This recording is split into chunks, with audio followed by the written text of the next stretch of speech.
Bene, un saluto nuovamente a tutti quanti e anche quelli che magari si sono collegati solo in questo momento per questo incontro di approfondimento su Forte Marghera, in particolare dei grandi cantieri e iniziative che sono in corso, in programma in quest'area. Trasmettiamo dal bellissimo negozio Abitare 3 dei fratelli Trevisan in Corso del Popolo, che ringraziamo naturalmente per l'ospitalità e che vi invitiamo con convinzione a venire a vedere, perché è veramente pieno di splendidi oggetti, e un ringraziamento naturalmente a quelli che saranno i protagonisti di questa conversazione, Francesca Zaccariotto e Gianfranco Bettin, e Liso Trevisan del Gazzettino, che ha cortesemente accettato di condurre poi la conversazione. Prima di lasciargli la parola, alcune considerazioni generali a nome di Mestre mia, ma solo breve, non preoccupatevi.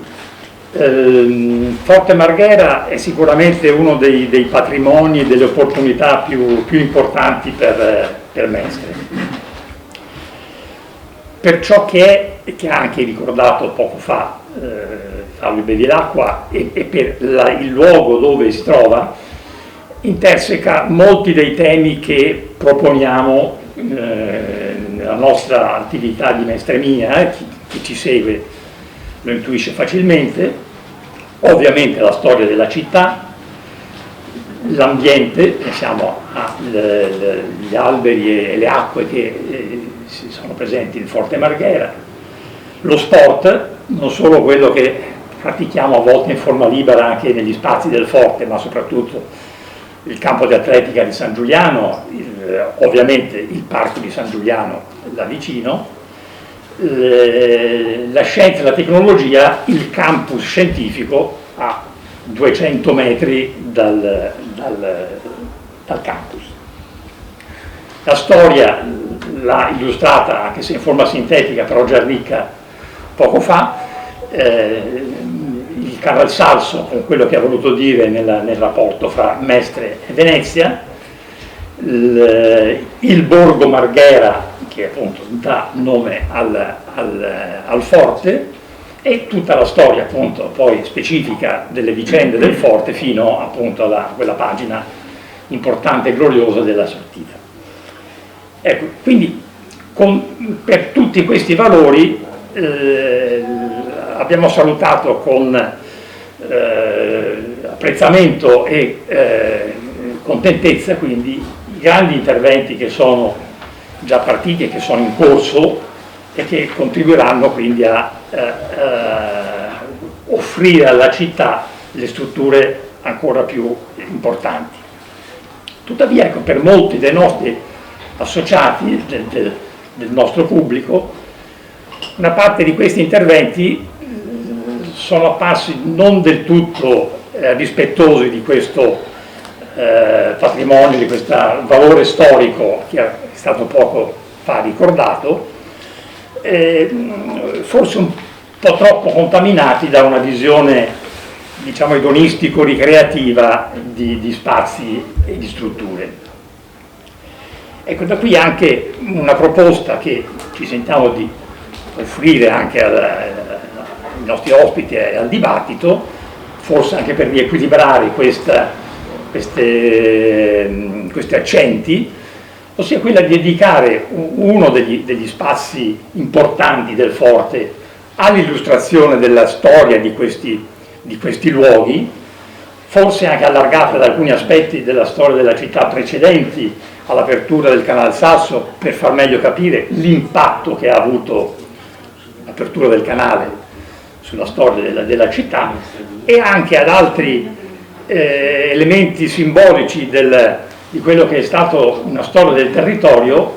Di recente c'è un'attenzione da parte anche di altre associazioni, per esempio sui cippi di contornamento, magari la parola, ecco, scusate, della laguna, oppure del tracciato della storica via Annia romana, che aveva proprio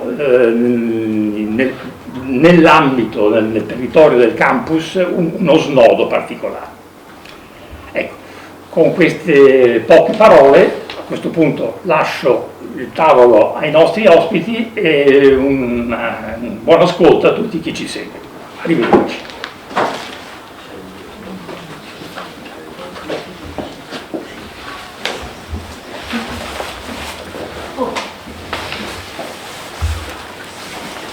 Io adesso adesso.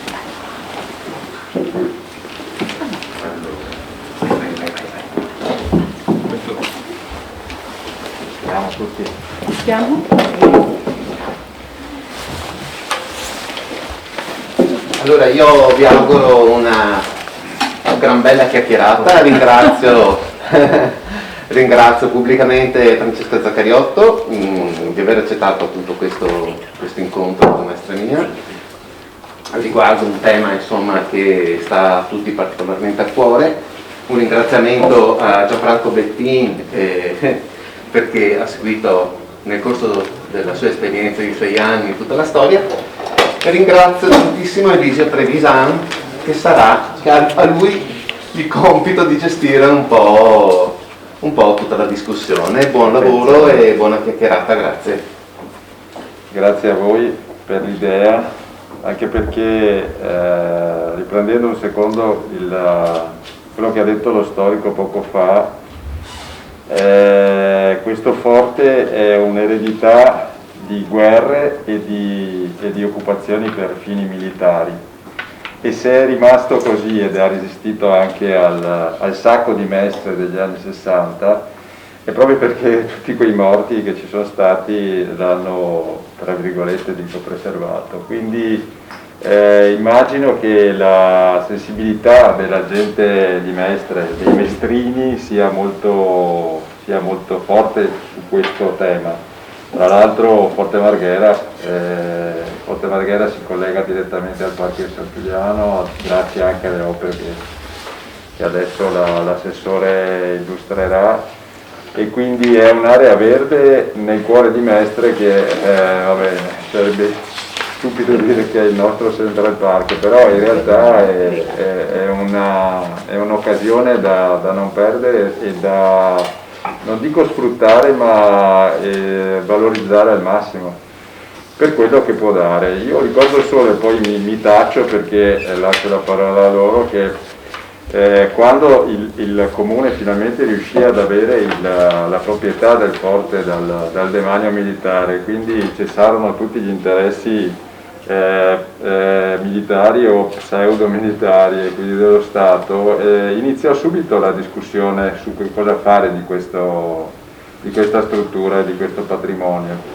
Ricordo addirittura che c'era stata una proposta per trasformare tutta l'area per dare tutta l'area a degli imprenditori privati e per trasformarla in una sorta di città dei bambini, della musica, o non meglio definita. Quindi io dico che col senno di poi è stata una fortuna se poi quel progetto non è andato in porto, perché lasciarlo non alla libera fruizione, ma alla fruizione intelligente dei cittadini penso sia la cosa migliore, e dargli gli strumenti per poterne fruire penso sia l'obbligo di un'amministrazione. Quindi adesso chiedo all'assessore Zaccariotto di spiegare un po' qual è il filo conduttore di questo progetto che riguarda il porto, perché che riguarda il forte, perché è in realtà il progetto è molto vasto, quindi se lo vuol spiegare, e riguarda tra l'altro non solo il porto ma tutto quello che c'è attorno.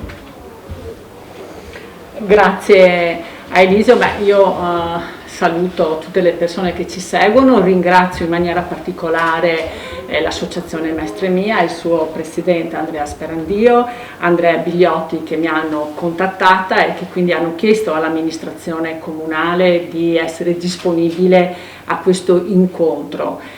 Io devo dire che ho l'onore di parlare di Forte Marghera perché ho avuto anche l'onore, essendo assessore ai lavori pubblici dal primo mandato dell'amministrazione Brugnaro, di aver potuto partecipare, seguire, condividere, confrontarmi su tutta quella che è stata la trasformazione di Forte Marghera. E dico che è un onore perché ritengo quel luogo un luogo talmente importante, strategico, conosciuto della città, che penso sia uno dei temi che tutta Venezia conosce, e non solo Venezia ma anche tutto il resto del territorio.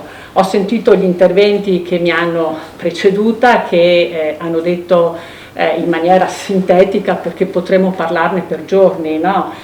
Su Forte Marghera, dalla storia, dalla cultura, dal verde, dall'ambiente, e ancora non finiremo, no? E quindi credo che oggi l'amministrazione, aver avuto questa responsabilità di ereditare un patrimonio di tale valore, di tale grandezza, che merita ricordare essere fatto di 75 edifici, di avere 5 ettari di terreno fatto da prati, da verde, da alberi, da specchi d'acqua, quindi essere quella che noi chiamiamo la stella più significativa di un valore paesaggistico, storico, ambientale straordinario, ha richiamato all'amministrazione anche un grandissimo senso di responsabilità nel dover riconsegnare poi ai cittadini questo patrimonio, con il compito di reinterpretarlo e di rigenerarlo secondo quelle che oggi sono le esigenze che la città ha, e quindi noi l'abbiamo definita fabbrica della cultura, polo sociale, culturale, no? Ecco, per fare questa grande operazione ovviamente era necessario avere rispetto di quello che era l'intero complesso, e quindi di quello che rappresentava nella sua storia, nelle sue funzioni, e quindi non era possibile attuare questa rigenerazione senza passare attraverso quelli che erano gli edifici presenti, molti, la maggior parte, tutti quasi vorremmo dire, no? Abbandonati, degradati, e che quindi chiedevano una operazione anche da un punto di vista economico particolarmente elevata. Quindi l'amministrazione ha dovuto cercare di prima di tutto recuperare quelle che erano le risorse economiche necessarie per avviare qualsiasi tipo di progetto, e ovviamente il bilancio del comune non poteva essere assolutamente sufficiente nel farlo, e le prime energie sono state utilizzate proprio per avere un confronto, dialogo nella ricerca del reperimento delle risorse. Merita ricordare insomma il contributo della Regione quando mise a disposizione dei fondi per il recupero storico di edifici legati alla Prima Guerra Mondiale, e poi la parte più significativa l'ha fatto il Patto per la città. Questo ci ha permesso di dedicare più di 18 milioni di euro al recupero di Forte Marghera. Un recupero che è avvenuto in un grande lavoro di squadra, perché era necessario che ci fosse una capacità intellettuale, una sottile anche raffinatezza nel cercare di rispettare quella che era l'originalità di alcuni edifici in quelle che poi diventavano le funzioni future di determinati edifici, e questo devo dire che siamo riusciti a farlo anche con un grandissimo lavoro, e quindi in sinergia con una squadra di tecnici. Ad esempio oggi vicino a me abbiamo uno dei progettisti che ha progettato anche tutto il lavoro delle casermette che poi vedremo, l'architetto Cianchetti, e poi abbiamo la dirigente del settore dei forti che è l'architetto Anastasia Colu, che assieme alla soprintendenza, che devo dire con una presenza sul campo, con un coordinamento, con una sensibilità e un'attenzione, ha cercato proprio di mettere insieme quello che era il principio della conservazione degli edifici con quello che era la loro rigenerazione di questi edifici. È interessante secondo me se riusciamo, perché abbiamo fatto una sintesi di questo tipo di lavori, se assieme proiettiamo l'immagine con elencati anche i vari edifici dove siamo intervenuti. Interrompere solo un secondo per chiedere, la rigenerazione non prevede la costruzione di cose nuove, ma l'utilizzo solo degli edifici preesistenti, sia quelli pregiati che quelli meno pregiati, mi sbaglio? Assolutamente sì. Prevede... E questo perché? Questo perché ci sono, come poi anche gli stessi tecnici diranno, ci sono dei vincoli, perché noi abbiamo sempre avuto le autorizzazioni e la guida sia per quanto riguarda gli aspetti di carattere archeologico, paesaggistico, ambientale, che hanno determinato poi quelle che dovevano essere le linee guida da seguire e da rispettare. Solo in alcuni casi siamo intervenute con delle demolizioni, che poi le vedremo proprio anche in occasione dei due edifici, uno in particolare delle casermette, l'edificio 8 e l'edificio 9, però ovviamente tutto questo sempre seguito e guidato dalla sovrintendenza. Grazie. Sì, ecco, nel fare questo elenco che possiamo seguire dalla piantina che vi viene illustrata, può essere anche l'occasione, visto che il mio intervento come premessa aveva anche il grande sforzo che l'amministrazione ha fatto nel individuare le risorse economiche necessarie per poter proseguire con i vari interventi, possiamo anche specificare per ogni intervento quella che è stato il costo utilizzato nelle varie ristrutturazioni, recuperi, rigenerazioni, per permetterci anche di capire a che punto siamo, fino a quanto abbiamo speso, e quindi fare chiarezza anche rispetto a questo, e anche per vedere quella che è la successione, quindi dove siamo arrivati. Io riesco l'architetto a vederli. Ok, devo seguire l'elenco, no? Ecco. L'elenco? Se vuole ve lo dico io, così siamo... Allora abbiamo l'edificio 1 che è... Si vede il puntatore sullo schermo, mi chiedo. Perché di sì. Si inquadra. Okay. Non possiamo, vado a indicare? Ma vuoi andare a indicarlo? Lo vediamo, lo vedete? No. Ma voi lo Ci vedete? chiediamo Allora, se si vede in diretta. è dove attualmente è insediata la biblioteca. Scusa. Quello chiamato ponte, dove è insediata la biblioteca. Quello sarebbe denominato edificio 1 o ponte. I cui lavori li abbiamo fatti, conclusi e eseguiti nel 2018 con un costo di 2.010.000 euro. No, comprensivo anche dell'intento 53. Edificio 1 e 53, esatto.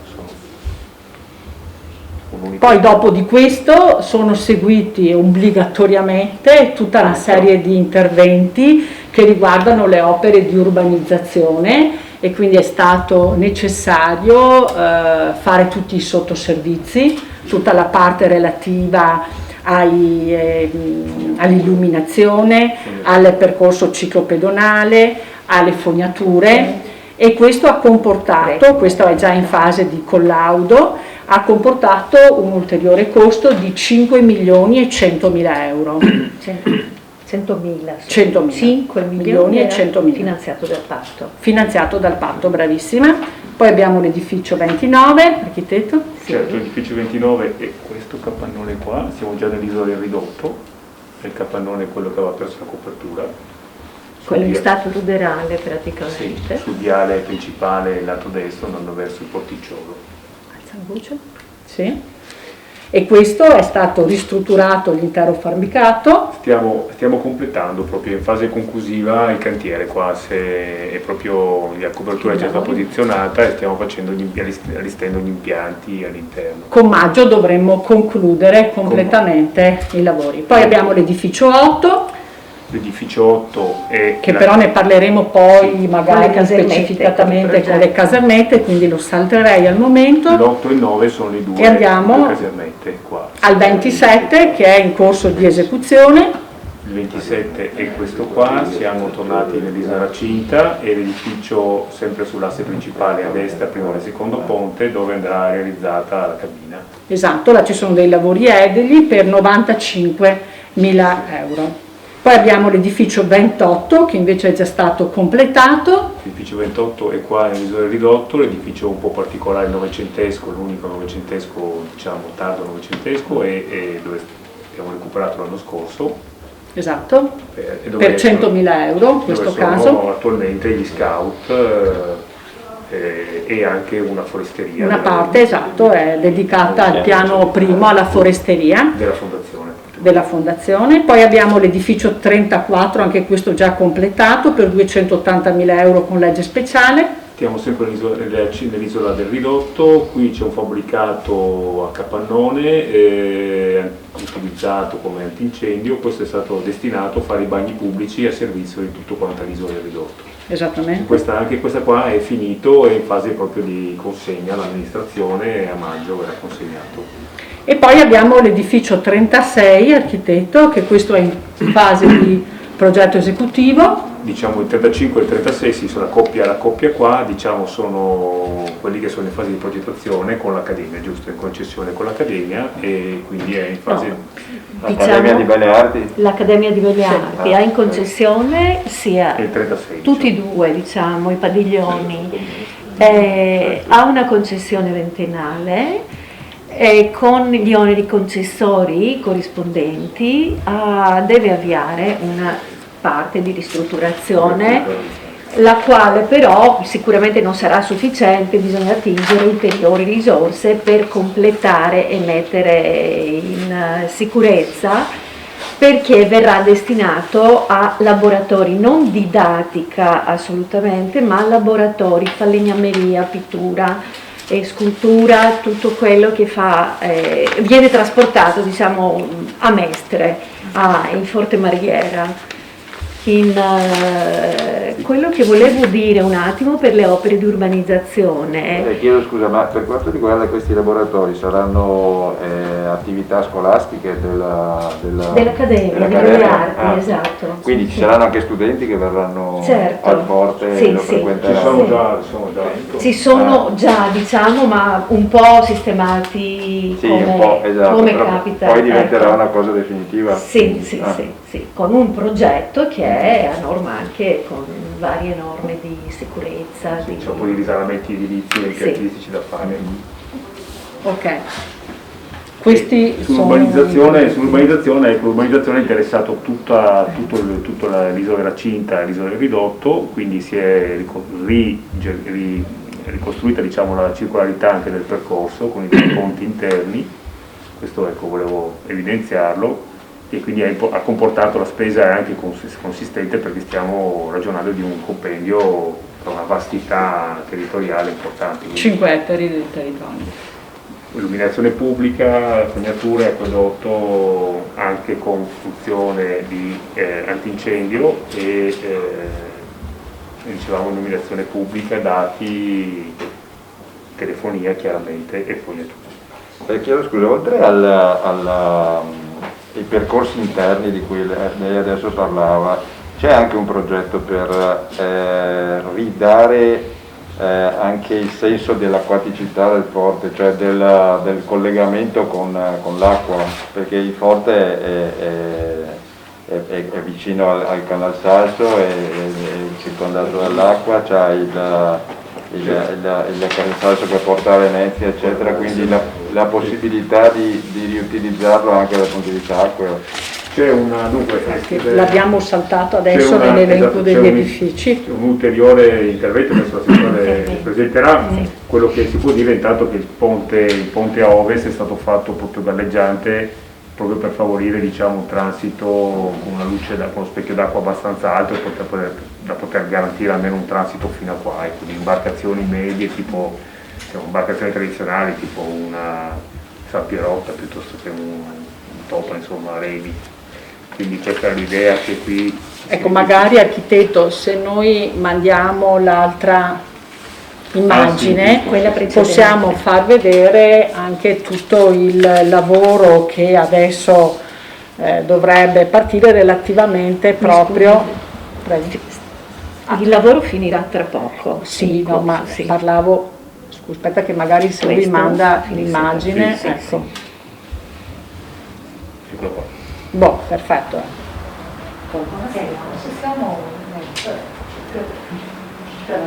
I canali che costituiscono un elemento dell'insieme molto importante, così variegato, diciamo, il contesto dove incontri i prati, la foresta naturalistica, i filari di alberi. L'acqua è uno degli elementi molto importanti. Tutti però questi anni, sia da parte della terra, delle sponde, diciamo, sia da parte della laguna, ci sono stati dei riporti che questi canali praticamente li hanno trasformati in canali molto bassi, non più navigabili. Programmare tutte le necessità sicuramente non era fattibile con un bilancio annuale o biennale. Comunque il primo intervento che adesso si sta eseguendo è finanziato per 380.000 euro, che riguarda la pulizia dei canali, quindi lo scavo prima, poi la pulizia, e quella parte delle sponde più erose dall'acqua vengono risistemate. Interessano, come vedete lì nel disegno, per lo più la parte interna del ridotto, dell'isola del ridotto, e la sponda che, per esempio, dietro al Museo della Guerra, tutta quella sponda avrà una sistemazione.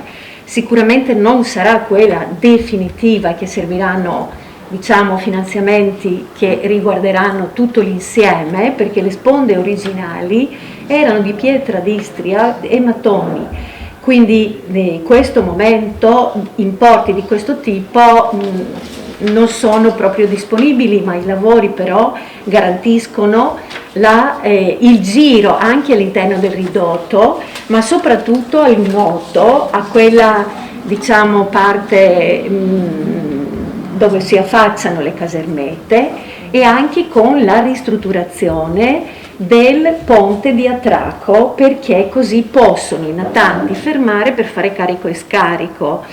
Questa è al momento la sponda che ho detto, tutta la pulizia, liberare questi canali in modo da renderli percorribili, il lunotto che viene praticamente ripristinato il transito, ma anche tutto ristrutturato ex novo la parte del pontile.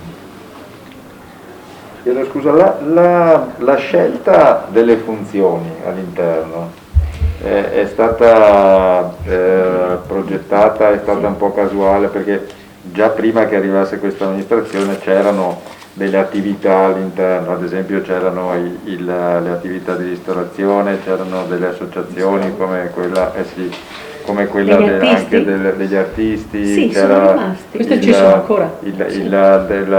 il museo delle imbarcazioni antiche, eccetera. E poi come si sono evolute le cose per arrivare ad ospitare l'accademia o addirittura la biennale? Cioè c'è un'idea? Sì, l'accademia c'era anche prima. Allora, non so bene tutta la storia, so che l'Accademia aveva necessità di uno spazio in terraferma per i laboratori. Poi esattamente come si sono evolute quel momento con il commissario, perché era il commissario a avere... Sì, e quindi penso che è un luogo assolutamente dell'arte. Il Forte Mariniera dobbiamo pensarlo come un luogo di cultura, un luogo sì anche del tempo libero sicuramente, ma però la cultura è arte, già lo stesso forte è un museo quasi, no? Molto interessante da fare una passeggiata, avere bellissime panoramiche della laguna, vedere queste architetture che sono una volta recuperate diventano ancora più belle. e quindi il Forte Marghera aveva la sua vocazione, è un quartiere della città, è un centro storico, diciamo, come satellite della città, della città bipolare, interposto in mezzo.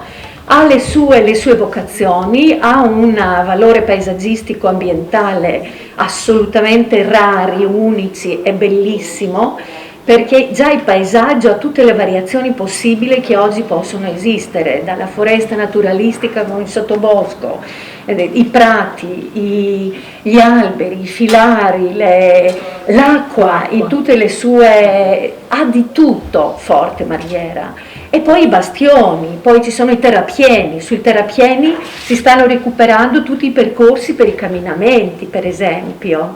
Che piano piano è un percorso che è stato avviato ma arriverà a concludersi, voglio sperare, tra qualche anno, perché girare sui terrapieni perimetrali camminando è sicuramente, e guardare la laguna nord che è molto bella, godere questo paesaggio è una cosa non da tutti, ecco. Posso fare Prego. Sono Andrea Vigliotti, che interviene.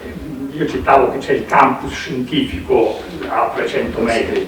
In queste riflessioni sulla cultura avete avviato qualche conversazione, dialogo con il campus o con Ca' Foscari in generale per favorire un dialogo, insomma? Ma penso che il risultato del ponte ciclopedonale sia la risposta concreta e la conferma di un dialogo, no? Che passa proprio attraverso azioni vere, perché tutto quello che diciamo di Forte Marghera si aggiunge alla sua posizione strategica che ha permesso assolutamente di mettere in relazione due parti della città che sembravano così lontane e oggi invece vediamo che sono unite l'una con l'altra. E quindi io credo che quel ponte ciclopedonale sia stata veramente non una soluzione, ma un intervento che ha dato un grandissimo respiro, ma ha fatto capire anche a chi frequenta quell'università che via Torino, che sembrava una via isolata rispetto al contesto della città, oggi diventa assolutamente una via che si relaziona con tutta la città, che si relaziona, non dimentichiamo poi tutta la parte di San Giuliano, no? Quindi è veramente il cuore dove c'è la cultura, c'è la socialità, c'è lo sport, c'è l'incontro e c'è la bellezza, che è quella che viene rappresentata dal forte. E quindi infatti oggi se uno percorre via Torino vede che proprio anche al di là del momento particolare pandemico che viviamo, ma vede anche chi utilizza adesso il forte, vede ad esempio come i giovani di diverse appartenenze si ritrovano, e questo è straordinario in qualunque momento della giornata che uno si trova a frequentare il forte, oltre al fatto poi che non trascuriamo che da Forte Marghera con un altro attraversamento tu raggiungi la parte di Viale San Marco, fai il ponte e puoi raggiungere San Giuliano, e anche raggiungere San Marco da un punto di vista di mobilità diventa un servizio che si aggiunge per la città, e quindi credo che abbia dato ancora più valore al forte, se qualora ne avesse bisogno di altro, ecco. Posso rivolgermi a Gianfranco Bettino un secondo, perché voi parlavate del forte dedicato all'arte e al godimento del paesaggio e alla connessione con il paesaggio lagunare, e in particolare parlavate della ricchezza anche ambientalistica di questo forte, quindi del bosco, del sottobosco, dei prati. Ma non stride un po', secondo Gianfranco Bettini, il fatto di realizzare un parcheggio nuovo, definitivo, su uno dei prati? Per me sì, me lo dico dopo.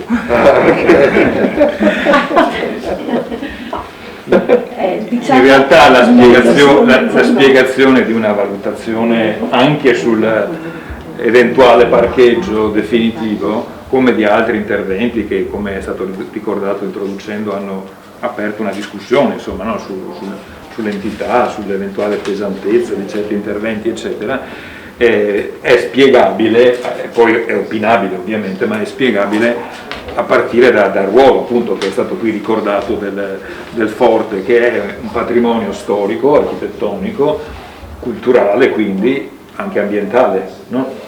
E prima l'introduzione storica ha magistralmente riassunto le radici storiche del luogo, e l'assessore e i tecnici hanno ricordato l'investimento fortissimo che è in corso, no? Sia, diciamo, di fondi della città che attinti, come è ovvio e inevitabile con un'opera del genere, dai fondi nazionali o europei, come anche in passato è stato fatto.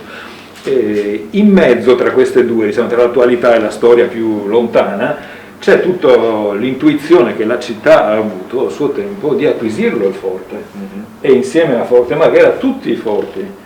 Venezia, Mestre in realtà, insomma, Venezia il comune è l'unica città italiana che ha fatto questa operazione di acquisirli tutti i forti dell'eventuale campo trincerato. Non sono tantissime le città che l'hanno avuto, ma solo noi li abbiamo incorporati tutti nel patrimonio pubblico e comunale in particolare. L'ultimo è stato proprio Forte Marghera, nel 2010 è stata conclusa l'acquisizione, circa 10 milioni costò allora, no?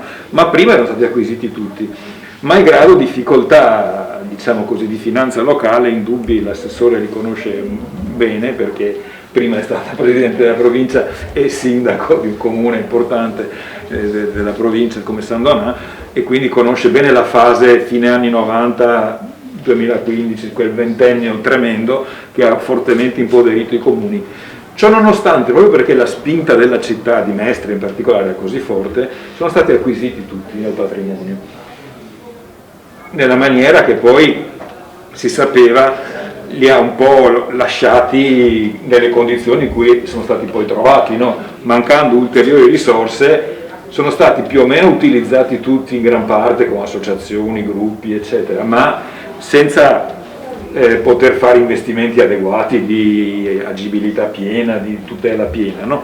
Facendo piani di riuso, utilizzandoli de facto, ma ovviamente non avendo la possibilità di fare gli investimenti che da un certo punto in poi sono tornati possibili, no?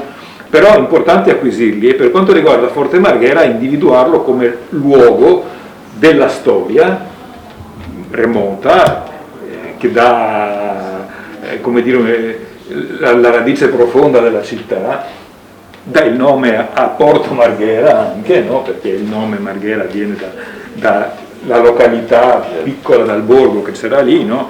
E che prendeva a sua volta il nome, pare, secondo la più attestata ricostruzione storiografica, dalla maceria pronunciata alla tedesca, al latino medievale, Macheria, no? Quella è l'origine più attestata del nome Marghera, no? Che era un punto in realtà di incrocio tra terra e acqua, tra la via Annia, che prima veniva citata, la via Orlanda, un luogo di scambi storici, no?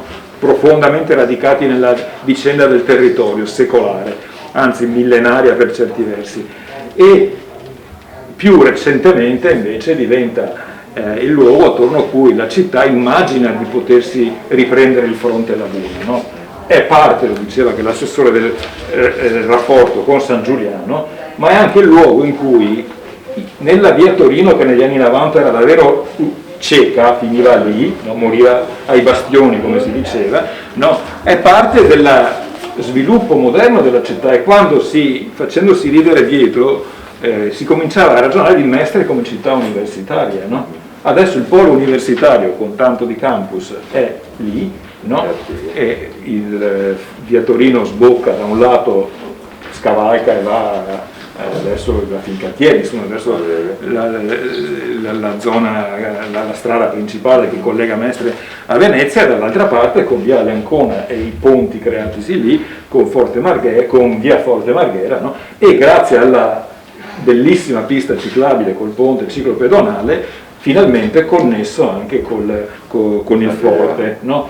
Creando così un sistema che è un sistema che in realtà costruisce un pezzo di città nuova, no? Totalmente nuova, che si connette, che si raccorda con la propria storia profonda, con la propria diciamo così, vocazione ambientale di gronda lagunare, no? Sia attraverso il forte, come diceva prima anche l'architetto, gli architetti, sia attraverso il parco, no? e sia verso la propria modernità. Tutta l'area di via Forte Marghera, via Leancona e via Torino, compresa la presenza illustre del Gazzettino, è la Mestre moderna, insomma, e di cui l'università, che fa di Mestre una città anche universitaria, è una sorta di riconoscimento e insieme nuova funzione, no? Simbolica, ma anche di nuova funzione oggettiva. E quella pista lì connette tutto ciò. No? E questa è la cosa fondamentale, ma, e vengo alla domanda e chiudo il mio breve intervento, la questione della riconquista della riorganizzazione di tutta quell'area lì non può prescindere dal rispetto quasi filologico dell'esistente, no? E nel rispetto filologico personalmente metto alcune, e condividendo una serie di preoccupazioni emerse in questi mesi, alcuni interventi che sono autorizzati dalla soprintendenza, sento, e quindi ovviamente hanno quella legittimazione lì, no?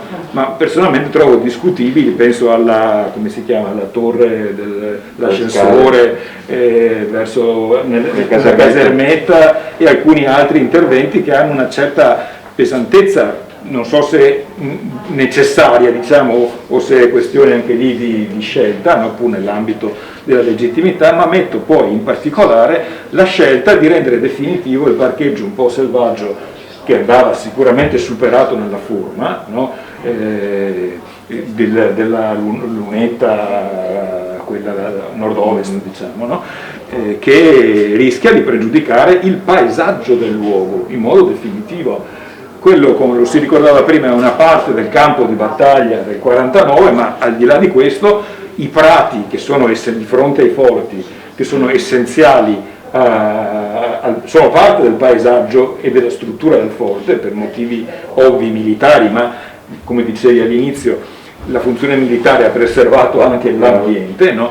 E quindi comprometterlo con un parcheggio che si potrebbe diversamente pensare rischia di, anzi certamente se verrà fatto, pregiudica il paesaggio storico ambientale, e non solo, perché quel paesaggio ambientale è parte del paesaggio storico proprio, no? E quindi queste sono un po' le preoccupazioni che mi sento di rappresentare e di girare dentro naturalmente una condivisione generale dello sforzo che si è fatto, no? Ambiti così complessi, così importanti non possono che essere il prodotto di un lavoro di lunga durata, no? Che molto spesso quando non siamo in Bulgaria molto spesso vedono amministrazioni diverse a succedersi, no? Ed è importante, tra l'altro anche qua, no? Perché una giunta, diciamo, di centrodestra attinge a fondi messi a disposizione all'epoca da un governo sostenuto dalla maggioranza parlamentare di centrosinistra, un'altra volta sarà il contrario. Cioè, la cosa importante è che nella discontinuità delle amministrazioni su questo punto ci sia una continuità di impegno che io vedo naturalmente, pur avendo su alcuni aspetti delle diverse opinioni come quelle che ho qui ricordato. Solo una cosa veloce, anzi volevo dare la parola proprio per questo, perché l'impressione di molti cittadini eccetera è che questa questione del parcheggio sia un po' una piccola macchia in una visione più ampia che invece mostra uno sforzo gigantesco di questa amministrazione. Perché raccogliendo quello che nel passato è arrivato come patrimonio, voi avete deciso invece di costruire cose nuove, è quello che le chiedevo all'inizio, perché non avete costruito cose nuove, ma di rigenerare quelle che ci sono e quindi di ricreare giustamente l'ambiente che c'era in quel posto. Non è che questo parcheggio proprio di fronte cioè vedere una spianata di macchine, perché ci sono il sabato e la domenica lì ci sono le spianate di macchine perché vanno tutti giustamente a pranzo a godere l'ambiente, a godere il paesaggio, rischia un po' di rovinarlo dal punto di vista estetico, perché arrivare lì e trovarsi un bel prato libero, magari spostando, se è possibile, come avveniva in passato, il parcheggio dall'altra parte della strada, ad esempio, potrebbe essere migliore. Non so se ci sia ancora il tempo per pensarci o per... Negli anni 90 venne attrezzata un'area dall'altra parte della strada, fu liberata da rifiuti che giacevano da tempo immemorabile sottoterra lì, livellata con ghiaia, se non mi ricordo male, per consentire, perché il foro è stato acquisito nel 2010, ma è stato avuto in uso, diciamo, questo, verso la metà degli anni 90 si tennero lì le edizioni di Alfresco, quella manifestazione storica, insomma, no? E venne utilizzata quella parte lì. Poi più di recente, sbagliando, ma forse era inevitabile in quel momento, si è utilizzata questa parte di qua, ma andava superata sicuramente quella. E poi adesso proprio grazie al collegamento sì, anche quello si può utilizzare anche via Torino. È anche un po' quello, cioè il fatto che avete fatto questa cosa bellissima della pista ciclopedonale, del ponte, eccetera. Sì, dal lato non di fronte, un po' più là, oltre la casa del contadino. Dove c'è la casa del contadino? Dietro. Sì. Perché ci sono anche presenti specie vegetali molto rare, mentre di qua è un prato, diciamo, un prato così che cresce da solo, ma un prato che non ha la vegetazione dell'antistante. Però dall'altra parte, se facciamo 2 passi in primavera, trovi dei fiori che non hai mai visto. No, ma questo è vero. Tant'è che noi abbiamo avuto anche problemi quando abbiamo fatto la pista. E anche l'estetica, cioè anche il paesaggio, quindi arrivare al forte e trovarsi il parcheggio davanti al forte non è bello. No, ci sono tante mitigazioni, io non l'ho visto perché... E poi mi taccio, scusi, soprattutto adesso che l'amministrazione ha creato il passaggio ciclopedonale e quindi è molto più godibile. Questo, non so se ci possa essere una possibilità. Allora, io quello che posso dire... Sentiamo Boraso. Ecco, quello che posso dire è che... tutta l'operazione che l'amministrazione ha guidato è passata attraverso una rispettosa dialettica tra conservazione ed innovazione e non è assolutamente facile. Non a caso all'inizio ho detto valorizzare attraverso il mantenimento di quello che è quell'ambiente con le sue caratteristiche storiche, culturali, architettoniche, ambientali, paesaggistiche, ha comportato anche in termini di costi delle spese elevatissime, perché anche alla base abbiamo sempre cercato di non stravolgere quelle che erano addirittura le funzioni che determinati spazi potevano avere. E quindi io credo che oggi ne sia uscita veramente un'armonia come risultato, no, finale.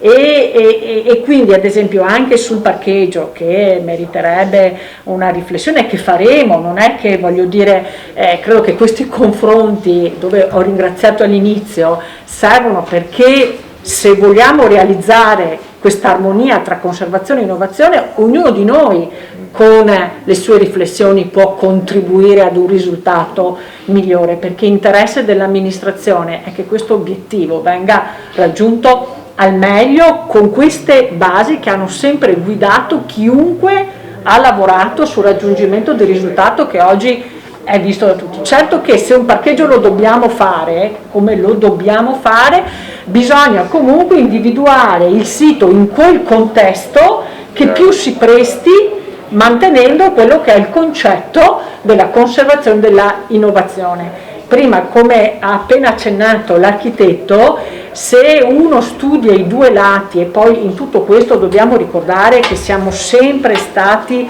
guidati da esperti di paesaggistica, da agronomi, ogni volta che intercettavamo una radice prima di toccarla arrivava, ecco, quindi in tutto questo ad esempio è stato valutato che comunque il lato da via Torino da un punto di vista ambientale presentava delle caratteristiche per la presenza proprio di alberi che avrebbe compromesso molto di più quella che era la parte ambientale e paesaggistica sul lato di qua Forte Marghera. Ecco, quindi è chiaro che oggi l'attenzione che l'amministrazione sta mettendo in questa fase, perché il progetto, quello di 40 posti, insomma, che adesso iniziano i lavori questa settimana, rimane quello che conosciamo, che vediamo. La pavimentazione viene fatta identica a quella che è la pavimentazione drenante che abbiamo realizzato, la pista ciclabile, quindi voglio dire nulla viene modificato di quello che noi oggi vediamo. L'altro parcheggio che è in fase ancora, che è quello esatto dei 403 posti che dovrebbero uscire, anche quello con la sovrintendenza 304, io ne ho 403, magari non so quale dei due dati più risponde, però insomma 300, 400.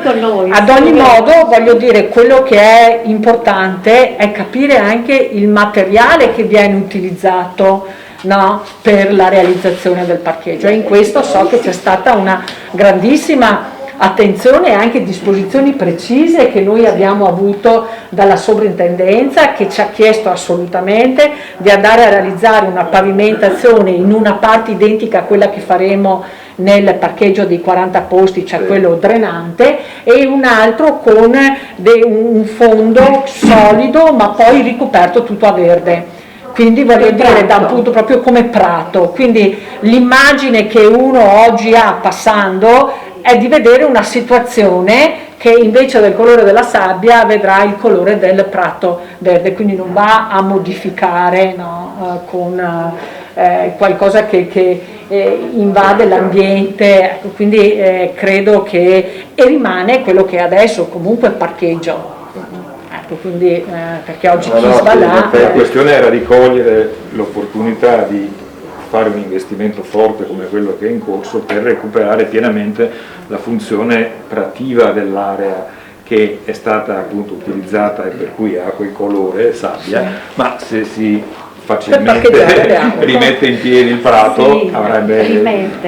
Io è questo che non riesco a capire della soprintendenza, come non possa considerare la soprintendenza come parte integrante e non modificabile del paesaggio del forte e del forte medesimo, dei prati che storicamente lo sono. Vale anche per gli altri forti, tutti, certo. Domenica c'è stata l'iniziativa Forte Tron per ricordare che c'è un problema anche lì, come tutti gli altri forti, no, di recupero, eccetera. I volontari hanno pulito i prati di fronte, oltre che la zona interna e anche l'acqua, per la verità, ma perché i prati sono proprio parte del paesaggio del forte. Io non riesco a capire, non ho dubbi che sia legittima la cosa da parte dell'amministrazione, però non riesco a capire come la soprintendenza possa considerarlo accettabile un intervento che altera il profilo storico oltre che del paesaggio del forte. Io dico che probabilmente, visto che ci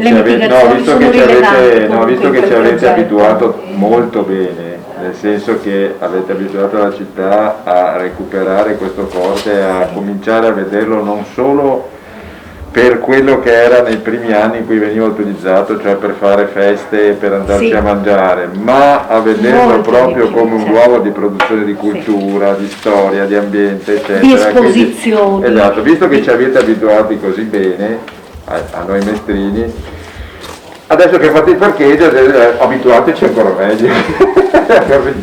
Riferiremo. Allora faccio un piccolo time out, così vi facciamo respirare un po', perché ottimo dibattito, ma io capisco anche poi con la mascherina non è sempre facile. Allora vorrei, vi presento Francesco Brunello, che forse vuole fare uno o due. Sì, una semplice osservazione da mestrino, che conosciamo molto bene i luoghi. Noi sogniamo sempre quel passaggio da Piazza d'Arche a Forte Marghera, ciclabile, pedonabile, anche a cavallo volendo, togliendo di mezzo il più possibile le autovetture, perché il futuro sappiamo che è quello minore impatto delle autovetture. Non pensate che, mettendo il parcheggio, a incrementare in movimento le macchine, quando i mestrini dovrebbero andare a piedi, secondo me, in bicicletta è un luogo così importante. Non solo, se voi ci piazzate un parcheggio, andiamo a perdere quell'ingresso fantastico dato da un pratone che dà uno scenario stupendo. Se ci mettiamo 302 macchine, cosa vediamo? Cioè, bisogna essere lungimiranti, secondo me. Ecco, vi chiedo lungimiranza di meditare più su questo, cioè sul futuro, non l'attuale che richiedete posteggio 400, 302 macchine. 10 macchine, andate a piedi, c'è il tram a 10 metri di distanza, adesso è stato fatto un bel passaggio da Viale San Marco a Forte Marghera, si scende dal tram, si va a piedi, si arriva a Forte Marghera. Perché dobbiamo incrementare il mondo dell'automobile? Che i mestrini vanno in bicicletta, vanno a piedi. Chiedo questo atto ci sono solo i mestrini che vanno a Forte Marghera, per fortuna. Però il passaggio Piazza Barchi, Forte Marghera, secondo me è importantissimo e lo dobbiamo rovinare per sempre. Oltre a rovinare una lunetta che è la 13ª lunetta storica di Forte Marghera. Non è un luogo comune, non è solo un prato, ecco questo. Sì, io ascolto, però è vero anche che noi oggi stiamo proponendo questa città a tutti quelli che ritengono che questa città custodisca dei grandi tesori, e quindi la stiamo proponendo da un punto di vista di valorizzazione storica, architettonica, culturale. Anche il turismo, voglio dire, no, stiamo cercando di portare il turismo a Mestre, e quindi tanti investimenti vengono fatti anche secondo questo obiettivo. Quindi mi permetta, trovo, per carità, capisco che potrebbero i mestrini pensare di tenersi Forte Marghera solo per sé, ma quando si ha un patrimonio di queste dimensioni, se vogliamo fare qualcosa di importante è metterlo a disposizione di tutti coloro che vogliono visitare questo patrimonio. Quindi non c'è il mestrino che prende il tram e arriva a Forte Marghera, perché poi abbiamo detto prima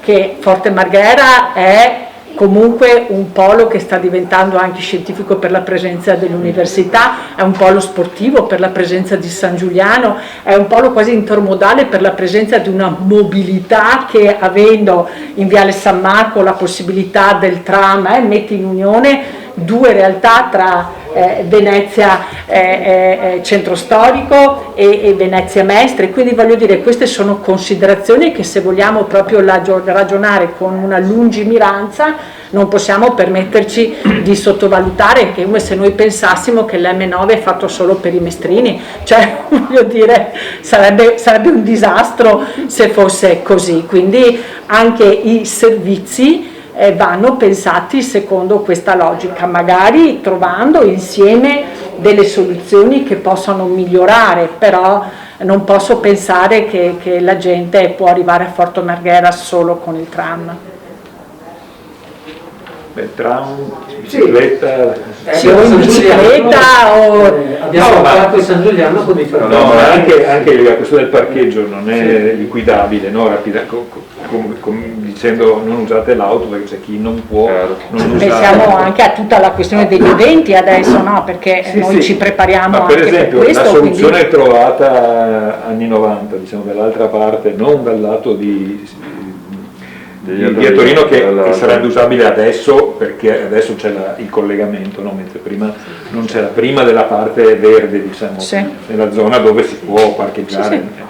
Ma dall'altra parte di via Forte Marghera, oltre la casa del contadino, come si diceva prima, dove fu spianata l'area apposta, a suo tempo ripulita, messa in equilibrio con la ghiaia, eccetera, e lì c'era la possibilità di parcheggiare per centinaia di auto, volendo riorganizzarla. C'è cresciuta una selva sopra, ma insomma, se c'è da fare un parcheggio, una selva incolta, perché nessuno aveva interesse a usare quell'area lì, potrebbe essere trasformata in parcheggio come alternativa ai prati da invece tutelare. Comunque, come diceva l'assessore, parliamone, no? E quindi l'importante è aprire una discussione anche su questo.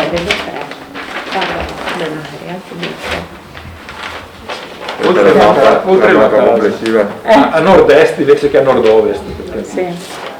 Qui? Sì. Qui dice? Sì. Quella parte.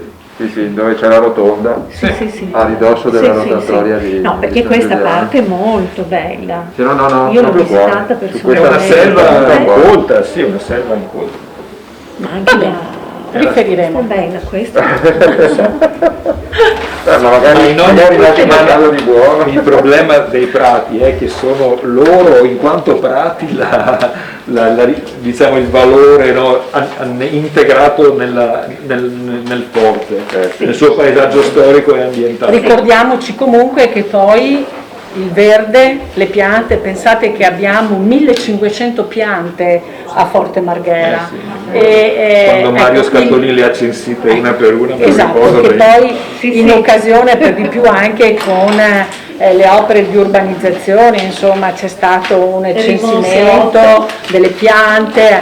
Comunque, detto questo, voglio ricordare che i prati, il verde, gli alberi vanno manutentati, quindi quando noi li facciamo non ce li dobbiamo scordare, perché un verde trascurato è degrado per la città e per tutti, quindi questo è fondamentale, non è che basta dire lasciamo il prato, ecco, il prato va fatto e va regolarmente curato, e quindi immaginatevi nelle stagioni quelli delle piogge piuttosto che del caldo, cosa significa manutentare un grande prato verde, insomma, ecco, quindi quanti tagli devi fare, non siamo in grado neanche di fare ormai quelli delle rotatorie, pensatevi voi se riusciamo a fare quelli dei prati. Comunque ecco, è una riflessione anche questa, perché oggi io credo che le amministrazioni hanno il dovere di pensare sempre all'operazione costi-benefici, no? E quindi nell'andare a progettare, a fare determinate scelte, deve chiedersi anche dopo come procede, ecco, perché altrimenti rischiamo poi di fare delle belle cose e che rimangono trascurate e quindi trasformano la città in uno stato di degrado. Dal punto di vista proprio dell'utilizzo del forte, proprio quello che lei adesso diceva, le funzioni che già trovano posto e che poi troveranno posto definitivamente quando sarà tutto restaurato, sono in grado di dare un aiuto alla manutenzione del forte proprio? Cioè queste attività che ci sono saranno in grado di aiutare l'amministrazione a mantenerlo come sarà pronto? Adesso c'è la fondazione Forte Marghera che esatto, è gestore. Ecco, è uno dei temi che dovranno essere affrontati, ovviamente non dall'assessore ai lavori pubblici, noi consegniamo gli edifici e poi il compito sarà di altri soggetti decidere convenzioni, rapporti e quindi anche la relativa gestione, anche se condivido che bisogna lavorare sul senso di responsabilità, perché avere in gestione un edificio non significa solo occuparsi delle parti interne, ma significa proprio fare anche un'azione nell'interesse del contesto dove quell'edificio si colloca, quindi bisogna anche fare una bella opera di sensibilizzazione e di educazione. Ad esempio bisogna prendere atto che se noi andiamo a fare una passeggiata a Forte Marghera il lunedì, anche là insomma vediamo che l'inciviltà ancora accompagna molte persone, no?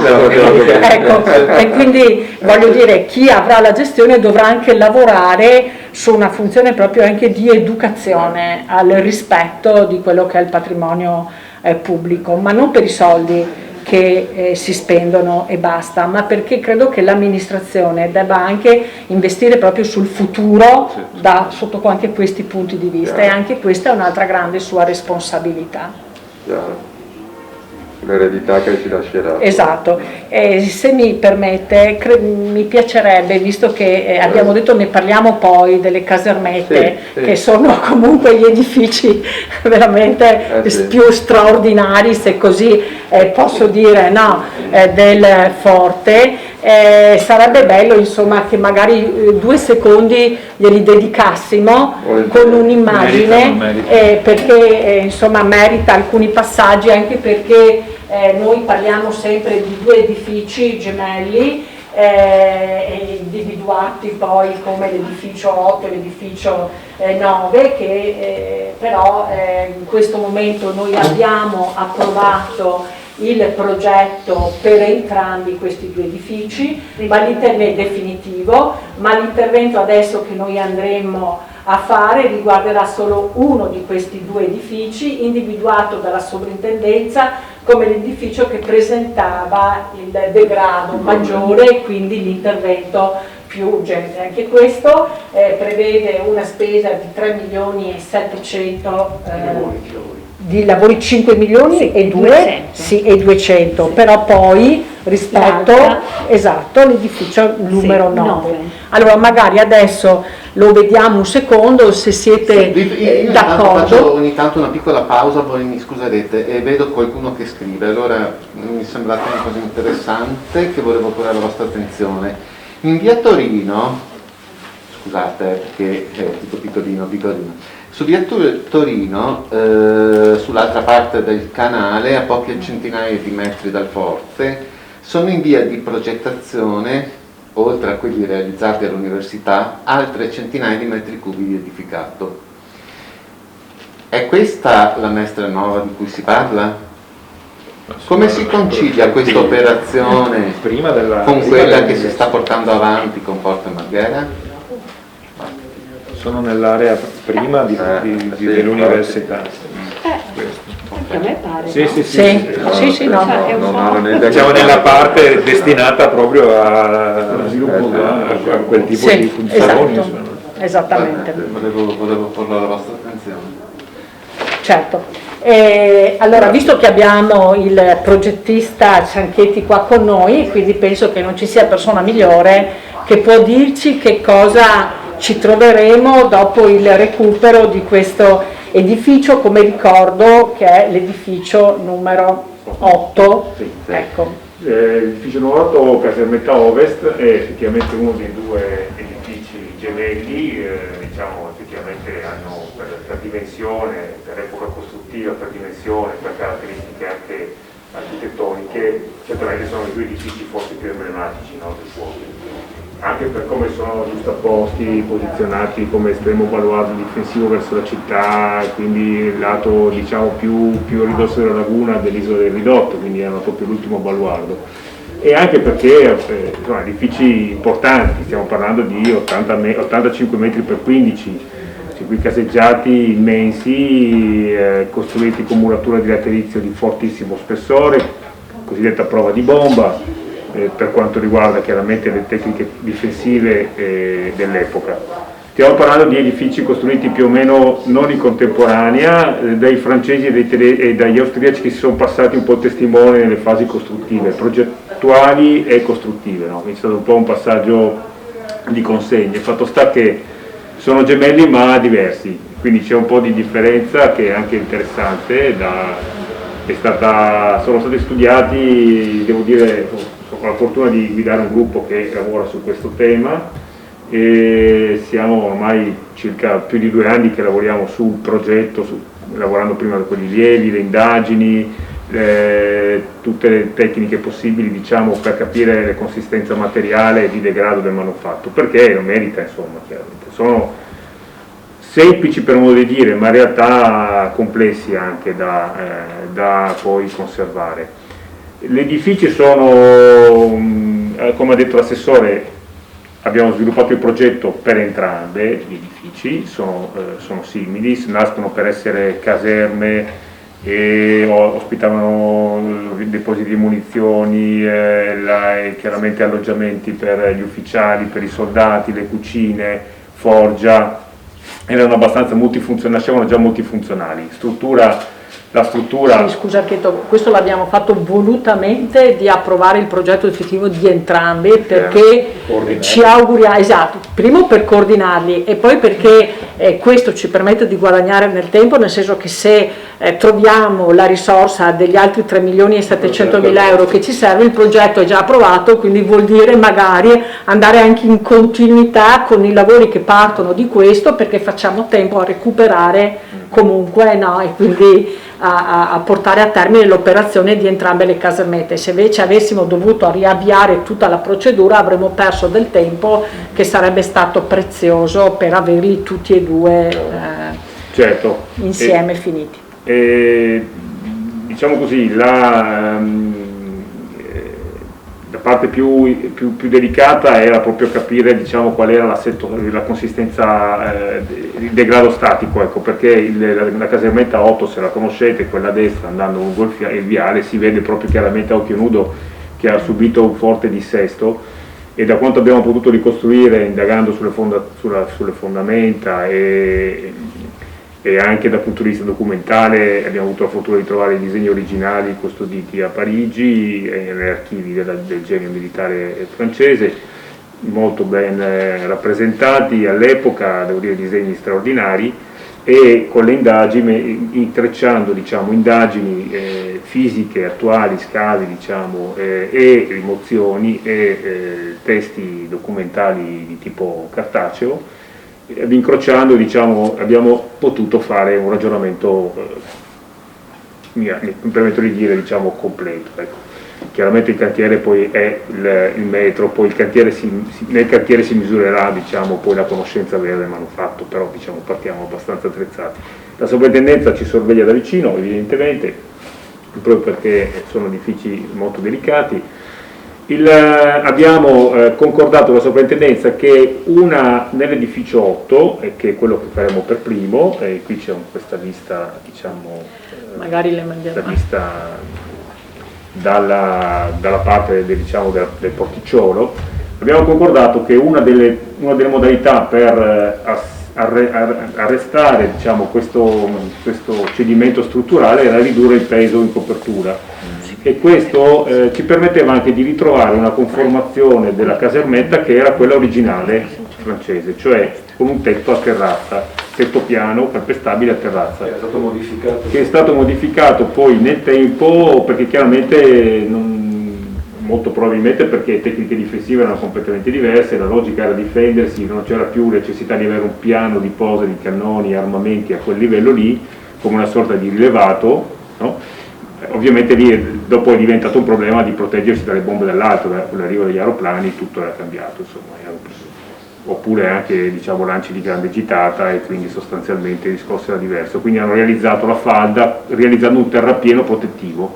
Infatti noi abbiamo indagato, è proprio terra, sotto le tegole che ci sono oggi, perché di quel fiorire di piante molto importante, e perché c'è terra e quindi si favorisce, diciamo, lo sviluppo pensile. Sì, una sorta di giardino pensile non voluto, e quindi questo genera molti degradi poi nella struttura sottostante. Questo quindi, la necessità di farlo dal punto di vista della preservazione del manufatto ha rotto gli indugi, e quindi c'è un ripristino di una situazione precedente che comunque determina la modifica, e quindi la sovrintendenza abbiamo discusso molto, ma siamo arrivati a questo equilibrio che per certi versi è interessante, perché andiamo a ripristinare la casermetta come era nel 1810. Tanto più che la 8, la casermetta 8, come sapete, nell'angolo verso Marghera, diciamo verso Ferrovia, aveva perso una parte a causa, diciamo, di un bombardamento, ha perso una parte dell'ultimo locale voltato, e questa lacuna costruttiva è il luogo corretto per realizzare poi un ascensore, una scala che può permettere di far fruire al visitatore che visita la casermetta, che nasce per ospitare delle esposizioni, ma è anche museo di se stessa, insomma. Quindi il progetto è stato pensato per quindi spazi nudi e preservati, volti quindi al recupero filologico di quello che abbiamo, che c'è stato. Questo è uno degli interventi discussi, no? Molto discussi, questo sì. Dell'ascensore, sì, diciamo che questa costruzione nuova attaccata al recupero addirittura filologico dell'originale. Sì, no? sì, diciamo che è vero, poi si posso capire effettivamente che essendo un nuovo volume genera molte preoccupazioni, legittime certamente.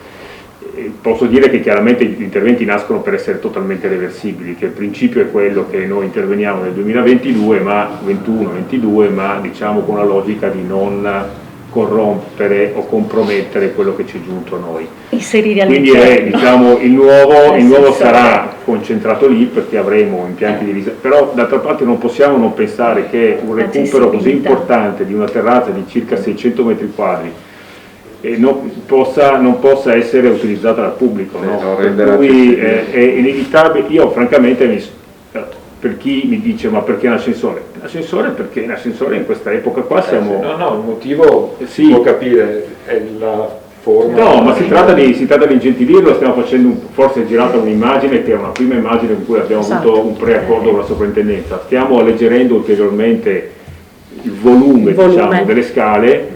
Probabilmente prenderemo la strada di una scala esterna piuttosto che una scala chiusa e questo ridurrà fortemente l'impatto visivo. D'altra parte permette anche di godere del contesto in cui siamo. All'interno è realizzabile in qualche marchio. Ma muti molto l'edificio. È più... È peggio, sì, abbiamo una... Violenti quasi proprio l'edificio perché... In modo irreversibile poi, no? No, il fatto che l'interno, ricordiamoci che sono murature di 1,5 metri di spessore, io una volta a botte di 1,5 metri di spessore, per riuscire ad attraversarla ho una discussione un impatto sulla scala della torre, si ricorderà e anche il cronista si ricorderà. Tuttora fa parlare.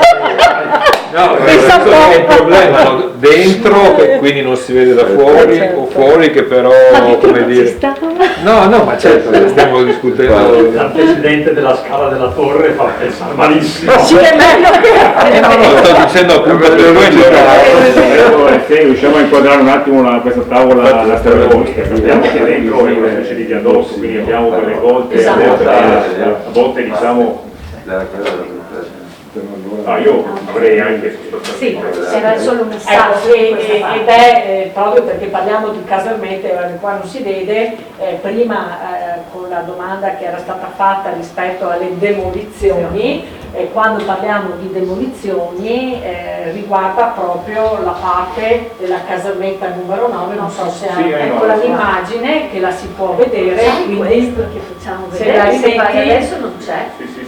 Adesso, esatto, pur trovandosi in condizioni meno degradate rispetto alla numero 8 dove andiamo ad intervenire, ha richiesto comunque la demolizione di tutta quella parte grigia che si vede. Ah no, però un po' di la riesci a mettere a fuoco con... Ecco, scorre un po' ma salire. Quella è la demolizione, eccola, quella parte grigia, adesso non c'è. Già, esatto. Quello fa parte delle attività preliminari fatti prima della progettazione definitiva. Abbiamo concordato con la sovrintendenza di rimuovere quel caseggiato addossato che ha permesso di liberare tutta la facciata. Adesso vediamo tutto il prospetto pieno, difensivo, feritoio, con la batteria di feritoio su 2 livelli che fa parte di quel tipo di e che ne ha valorizzato proprio l'edificio mettendolo gemello con l'edificio 8 perché a questo punto quella demolizione ha permesso che entrambi gli edifici fossero proprio perfettamente simmetrici. Aggiungo solo questo, la scelta degli impianti e così poi la parte impiantistica che sempre ce n'è talmente tante da dire che potremmo continuare per ore, vede che... Diciamo che la parte impiantistica è sempre impattiva, spesso si fa poco caso, ma dal punto di vista materiale, fisico è fortemente impattiva rispetto alla consistenza storica di un edificio come ci arriva a noi, ecco lì è stata la parte forse più delicata del progetto e la stiamo limitando al minimo, limitando veramente al minimo proprio per non compromettere la leggibilità delle singole stanze. Gianfranco, siamo alle battute conclusive. qualche altra osservazione nostra dirigente? No, le cose le abbiamo dette tutte, diciamo, no? Dopo uno può restare delle opinioni che vuole. È importante questa apertura alla discussione che è quella che credo quindi diciamo soprattutto tutti apprezzano e chiedono. Zacariotto, quindi c'è anche riguardo il protone si può quindi vedere magari di Discutiamo con Boraso. anche con Boraso perché no? Anche i parcheggi nelle deleghe assegnate agli assessori, in questo caso fortunatamente riguardano l'assessore La cosa che ci Boraso. auguriamo è che ci sia un dialogo costruttivo, ma soprattutto sereno, con l'auspicio che tutto... Questa è un'opera talmente importante per la città storicamente che ci sta la passione, tutto anche ci sta come, certo. no, l'importante è questo, che il percorso continua, no? E sta andando in questa direzione. Io ho visto che l'assessore Zacariotto, appunto parlando anche del Pratone, non ha posto, voglio dire, alzato un muro per dire no, si è reso anche conto che effettivamente l'impatto paesaggistico da quel punto di vista può avere la sua rilevanza. È importante perché abbiamo pur detto che come ha fatto un parallelo che trovo anche giustissimo, è come se l'M9 fosse solamente per i mestrini, voglio dire. Quindi, però se si riesce a trovare una soluzione che in qualche modo accontenti un po' tutti i cittadini, visto che l'amministrazione ci tiene molto comunque a portare avanti ogni sorta di progetto che veda insomma da parte dei cittadini una soddisfazione piena, quanto più possibile, naturalmente se si riesce a fare qualcosa anche per questo parcheggio.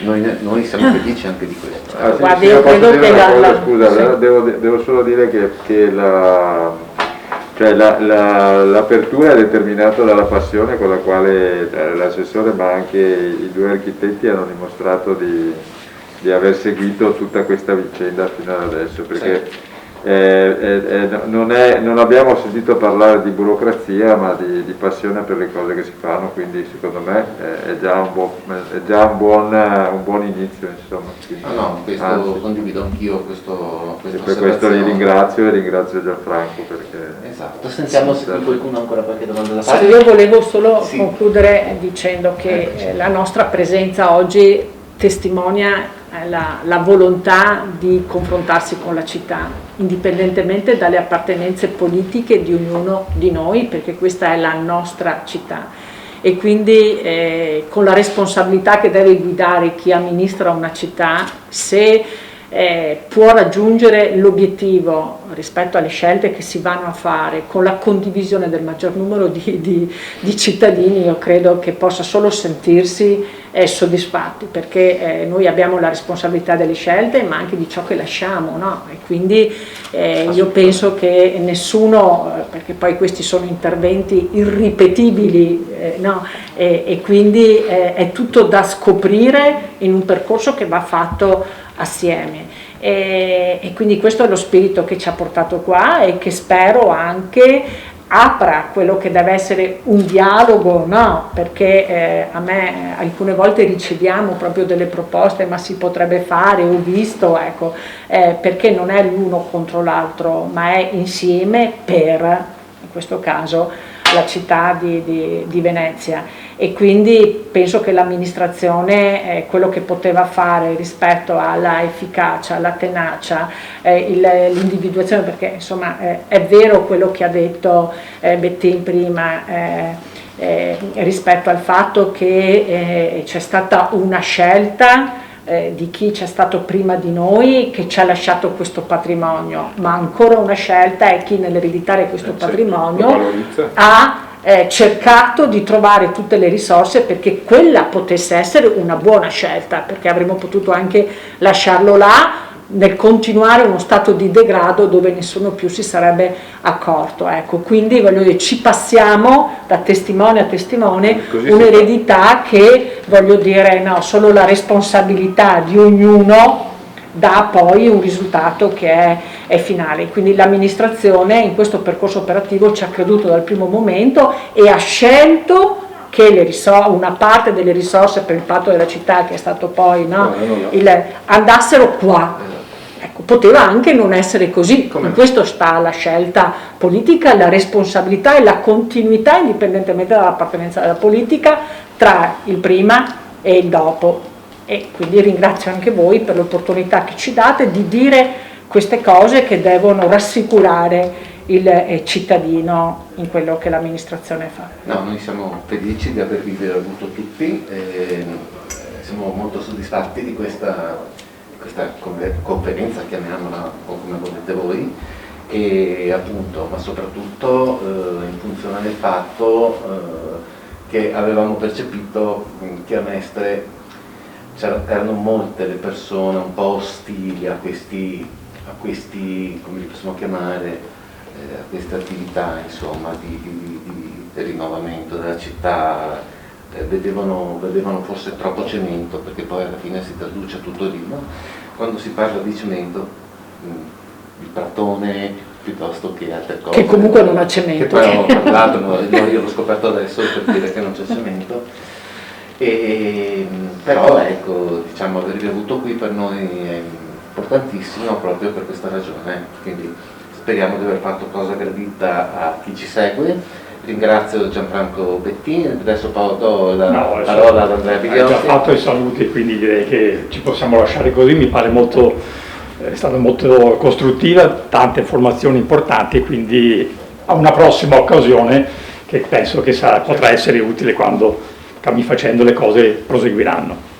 Va bene, allora ringrazio tantissimo Elisa Trevisan del Gazzettino per essere a stato voi. con noi, l'assessore Zaccariotto, Grazie a voi, saluto a tutti. Gli architetti Colu, Anastasia Colu, e il suo nome l'ho dimenticato. Riccardo Cianchetti. Benissimo, grazie ancora e a tutti a voi, Grazie a voi. buona continuazione di serata. Grazie. Buonasera, arrivederci. Grazie. Grazie.